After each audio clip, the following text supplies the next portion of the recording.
From 1965 to 1977, Srila Prabhupada traveled the world preaching, working tirelessly translating his books, while at the same time keeping in constant communication with his disciples through personal letters. It is through these letters that we are able to derive life lessons, material and spiritual, as well as appreciate Srila Prabhupada's loving care for his disciples. Let us now hear from one of those fortunate devotees who personally received correspondence from His Divine Grace. So welcome to another session of Lessons from Letters, and today we're honored to have Harikesha, or Hari. He was preaching a lot in Eastern Europe, and maybe he can tell us a little bit about how that got started, and then one or two of the correspondences that he had with Prabhupada regarding his preaching there. So welcome, and thank you for sharing. Thank you for having me.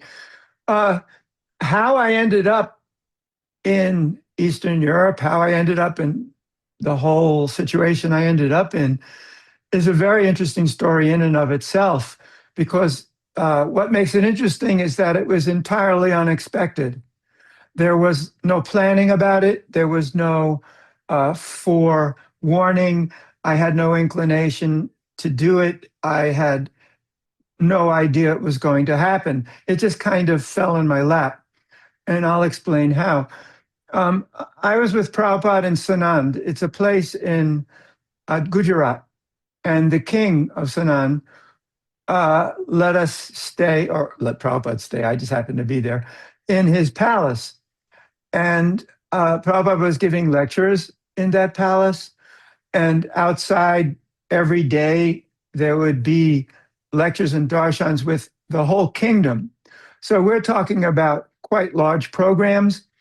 The king was just absolutely a fantastic person, very kind, very caring, and very respectful of Prabhupada. He gave Prabhupada his own room. The king's room was given to Prabhupada. And so we were just living there, and the whole palace staff was taking care. But what's relevant about this is that in the king's office, where Prabhupada used to sit during the day, there was a book by Lenin, and it was about dialectical materialism. And Prabhupada picked it off the shelf and was reading it. And he found the book to be an interesting segue into Krishna consciousness. So he gave me the book, had me read it to him, and we were discussing about Lenin's take on Marxism and how it related to society, and how we discussed that ended up into being what the Soviet Union was. And then later on in Mayapur, another very interesting thing took place. One night, in the middle of the night, you know, Radha Damodar was having a lot of trouble in America. And the temple presidents and GBCs were quite upset with Tamal Krishna Maharaj. And he was the secretary at the time. So he was on his way to being told to go to China, which was Prabhupada's way of resolving the situation. But then there was what to do with the Radha Damodar party. So Prabhupada told Tamal Krishna Maharaj, Harikesha should be in charge of Radha Damodar. Send him to America immediately to take over the program. So I get on the plane, fly to London. And there I am in London. And because I knew Hansaduta Maharaj very well, because we were kind of very close when he was Prabhupada's secretary, he said, why are you going to America? Everybody's in America. They don't need another Swami. Go to Eastern Europe. Nobody's in Eastern Europe. You'll have it all to yourself. And I went, wow. He said, there's a program in Hungary. Go to the program. I'll pay for everything. And I said, well, in any case, I can do it before I go to America. There's no hurry to go to America. Take over a bus in Radha Damodar. Who cares? So I'll go to Eastern Europe. So he sent me to Germany. I got a van. Um, and I went to Hungary. And surprisingly, the program in Hungary was extremely successful. We were freezing to death. I went with Arnav Das at the time. It was like in Fahrenheit, maybe 5 degrees. And we were staying in this log cabin that had slats with holes in between. So the wind was going straight through. And there was only one element heater, not even a blower, just an element heater that worked for raising the temperature 2 degrees or something. And there was no bathroom. There was an outhouse and there was a faucet. But because it was so cold, the faucet was frozen and the tank in which the water would go was frozen solid. So I had to use my loda and smash the ice and take a bath saying, austerity is the strength of the Brahmanas. Austerity is the strength of the Brahmanas. Anyway, that was side story. So we did these programs, and turns out these folks loved kirtan. We were in a yoga studio in Budapest, a pretty main street, and I would lecture. So I would talk in a big circle, this is directly related to this letter, a big circle about people and spiritualism in the sense of love and connection. And I would get right up to the point of God and stop before I got there. So that, like, kind of by momentum, some people would catch on that this is more than just some weird looking people here. So then we used to have these wild kirtans. And Hungarians are very passionate, so they really got into the kirtan. And we were just howling with the whole building was shaking. The entire street traffic was stopped. And everybody on the street was out of the cars listening to what was going on.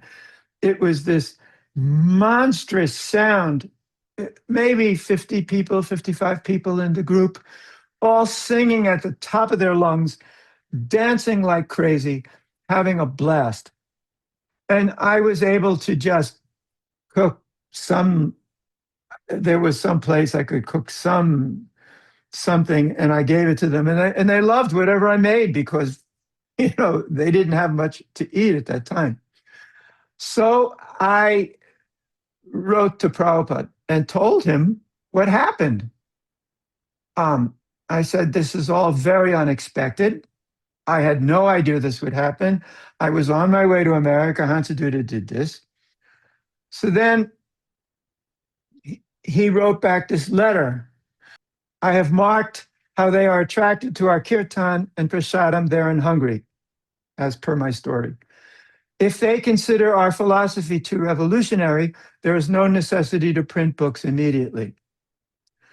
That was an important point, because usually up until this point, everything that took place in ISKCON was more or less focused on somehow or another ending up with book distribution or somehow people getting books or something. And here this was completely opposite. Just don't do that now because it's too revolutionary. Because I had told him about my circular and stopping. He liked that very much. First, the heart must be cleansed by chanting Harikesha and taking Krishna prasadam. So that we had down. That was a sure winner. Nobody questioned that. That was a sure winner for sure. And then he talked about the people there. To take birth in such a place is due to impious past. So it is not easy for them to immediately accept our philosophy. That one I never actually had thought about because at that moment, it didn't seem to me they were impious or anything like that. I had just thought they hadn't heard about it. And, they were having their being part of the Soviet Union, Eastern Europe kind of thing. That was just a temporary thing. At least it wasn't that long. Um, but then I thought about it differently when I got that. Yeah, there's an impious past. So I have to be also doubly careful by speaking because not only am I trying to avoid getting in prison and chucked in jail, but I'm avoiding uh, agitating them or pushing them away from the stuff they did like, which was kirtan and prasadam. So in my mind, at that point, speaking became very secondary, not very important. Just give them chanting and prasadam. You must be very tactful to preach in such places. So that was my number one rule: tact. I had I went to Hungary a lot after that.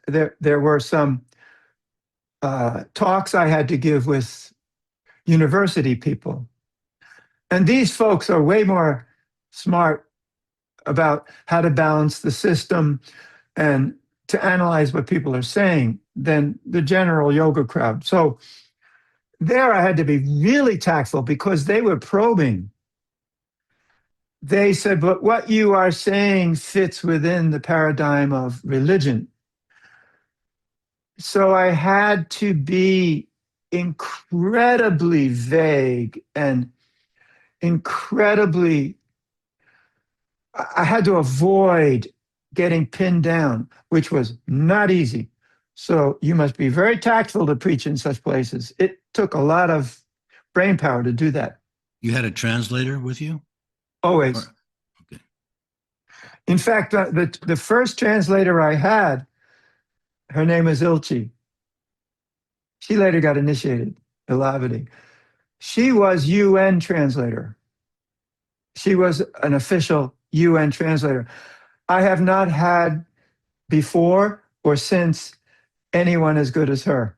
No matter how fast I talked, she was translating it.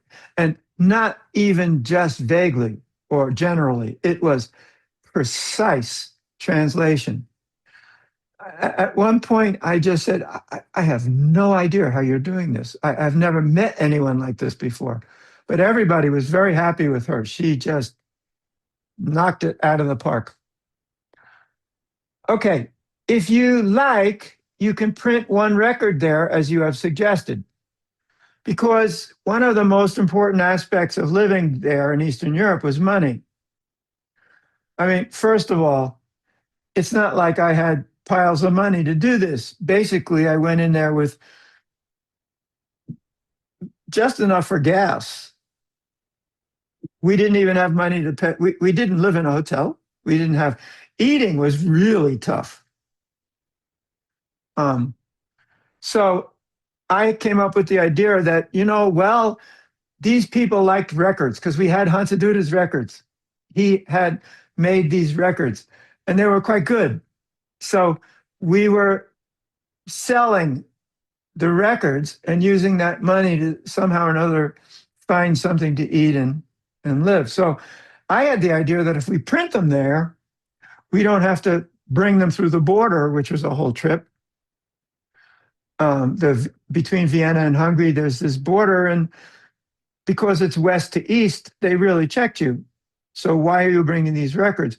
When I first went in, I had an official letter of invitation from the group, and I said, these are sample gifts for the group. But that wasn't going to fly because they weren't going to write letters all the time. So Prabhupada thought, yeah, we could print it there. Now he started talking about what would happen if these people actually became devotees. Because I think, I don't remember exactly, don't forget we're talking 60 years ago. But anyway, 50 something years ago, I thought, well, 50 years ago, I thought, well, they might actually become devotees, some of them. Like the translator girl. I said, she catches on to what I'm doing. She actually at one point said, yeah, keep doing it like that. Because UN translators are very savvy. They know exactly what's going on. So if the young people become very serious, if you find it is detrimental to have them wear dhoti and shaved head, that is not necessary. 100% detrimental. So, yes, simply introduce the chanting and prasadam distribution, and gradually they will elevate it to being Vaishnava. A Vaishnava is aloof from all material conditions of life. So even under such circumstances, a Vaishnava will not feel inconvenienced. So, okay, carte blanche.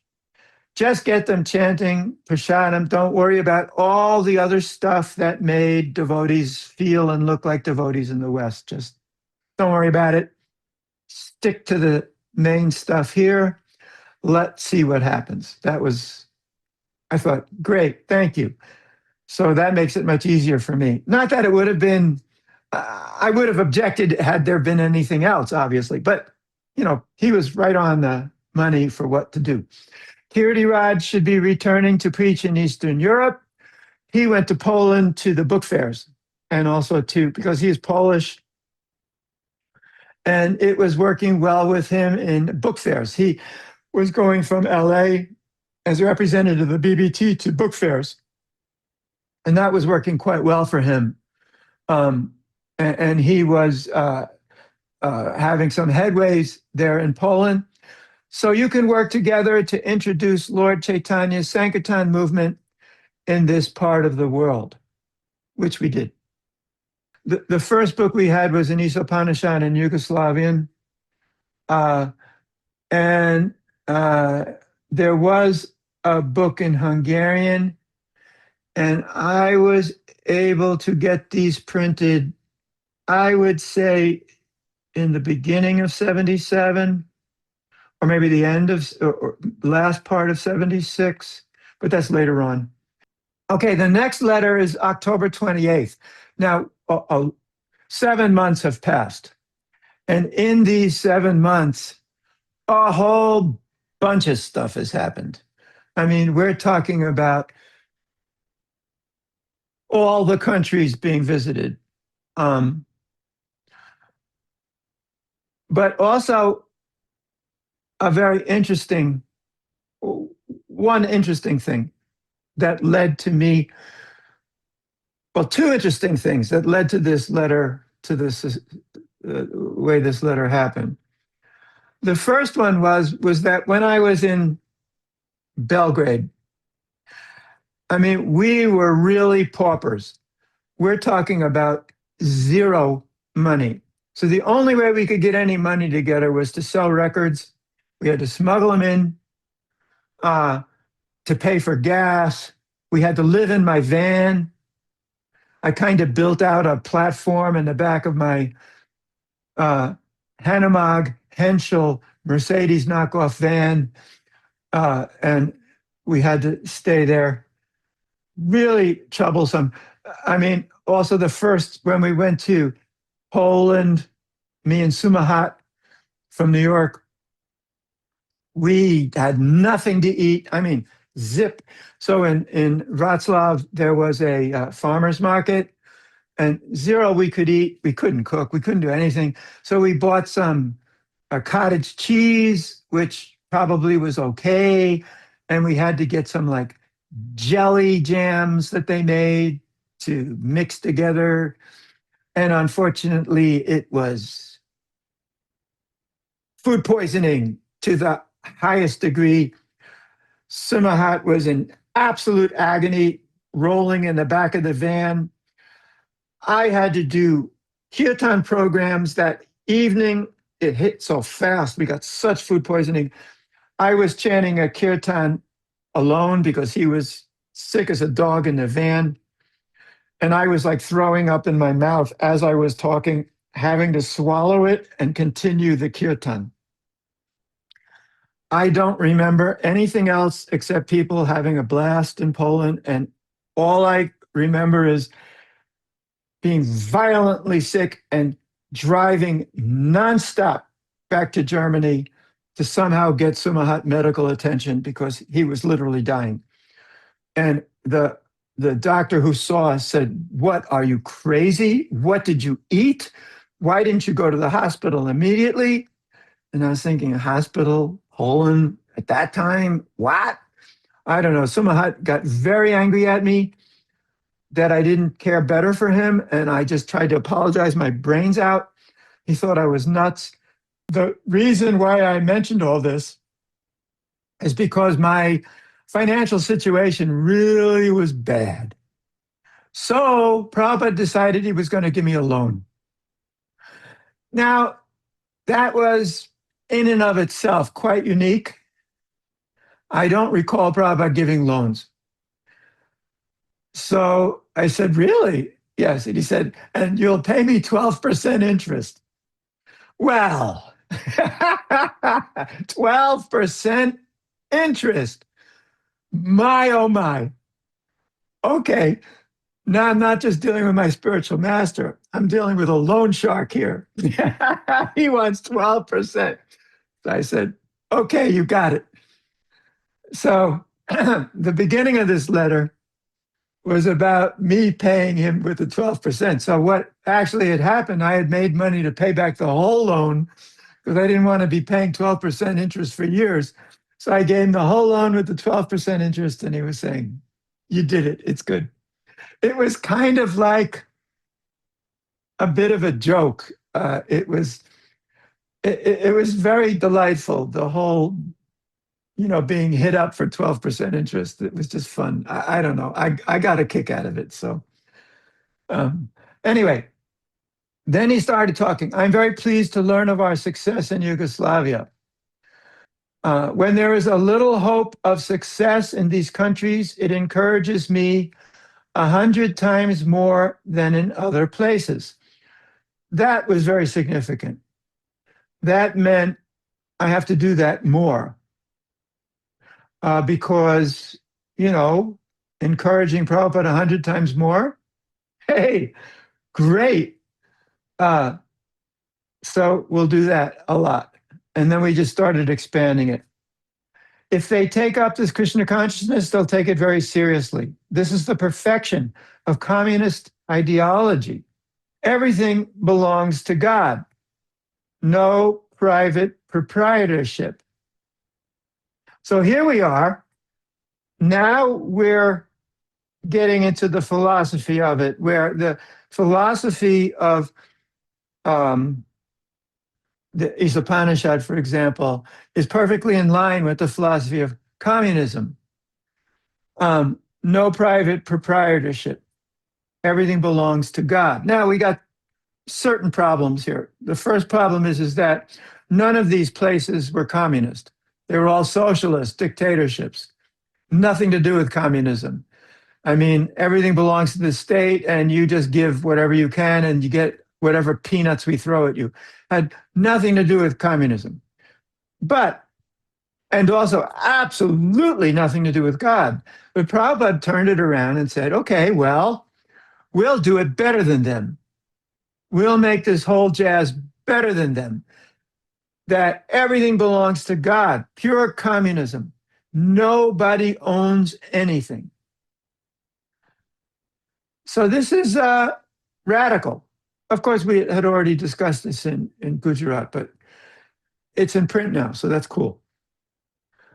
They have gone on the radio, they meaning the devotees I sent to Yugoslavia, and they played music, they played kirtan on the radio. It was big. To be on the radio is big. They've gone on the radio. That means they have purified the whole atmosphere. That is the way to introduce the transcendental sound vibration will attract. Utilize this approach. I mean, we already were, but great. Gradually try to convince them that this movement is the perfection of communism.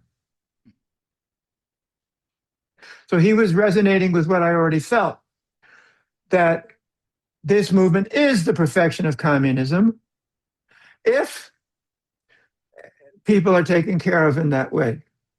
And if everybody's allowed to serve according to their capacity and they all are taken care of according to their needs. That is actually the perfection of communism. And not to try to control or own anything, and so on. Go on singing Krishna Kirtana. This is our program. Chaitanya Mahaprabhu used to go out chanting. He never spoke philosophy in public, only among higher circles. The chanting is very effective. So this is actually the justification for what we were doing. That what we were doing fit perfectly well within the tradition of Lord Chaitanya. So nobody should have any doubt about what we were doing. The chanting is very effective, along with tampura and mridanga, played very rhythmically. Let them chant, because our guys were using these kind of instruments, and it was working really well. Because the music had some syncopation to it, some rhythm, people could move, and it was very melodic. And the group I had there was very good at singing, very good at playing. It was really a nice performance kind of a thing. So it was working really well. Perform this musical demonstration and sell books as far as possible, and feasting. Because by this time we had books. And the books were going out. So that raised the stakes.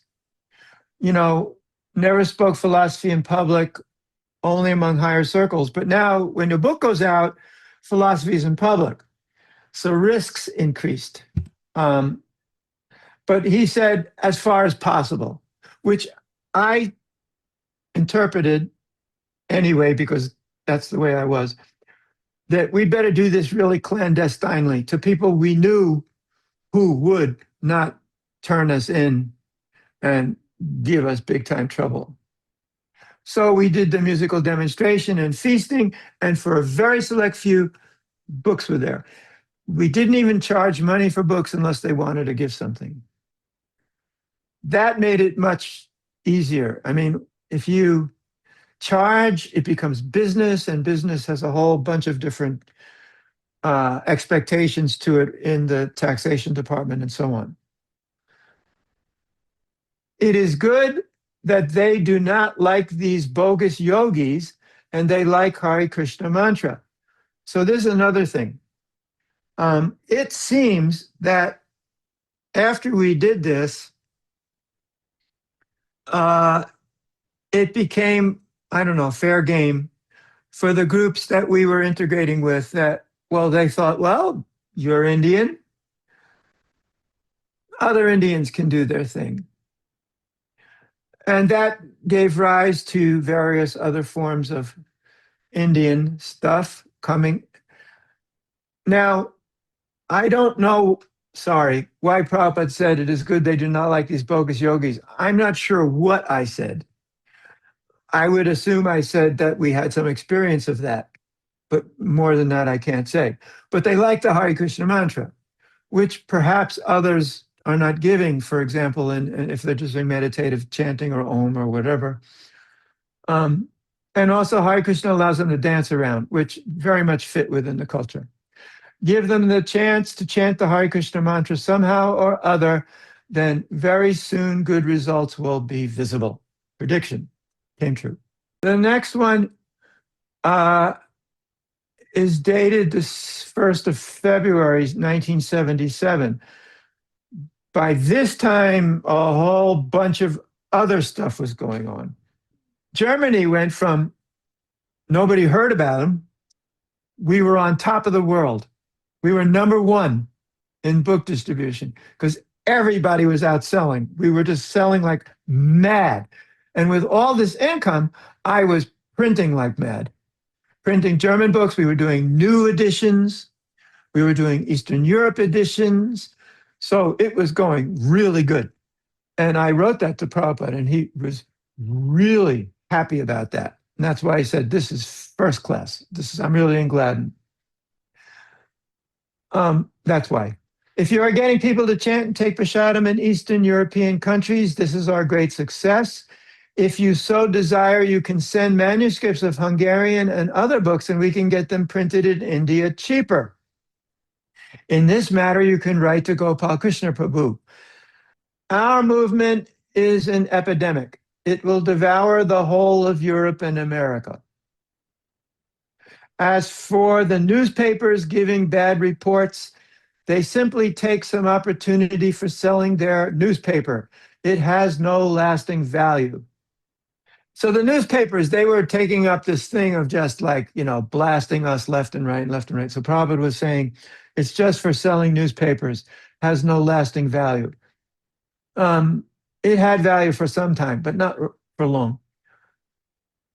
Now, these countries, we're back to Eastern Europe, are faced with difficulty, but it is nature's law. They will be without food, water, and they will be heavily taxed. There will be revolution. How long can they keep the people terrorized? It will burst. I can't imagine how people are living in such a rotten state. There is nothing like pleasure. All is morose. So that's the prediction of the fall of the Soviet Union in Eastern Europe, which came true in the same way. I mean, there are other problems now which are parallel.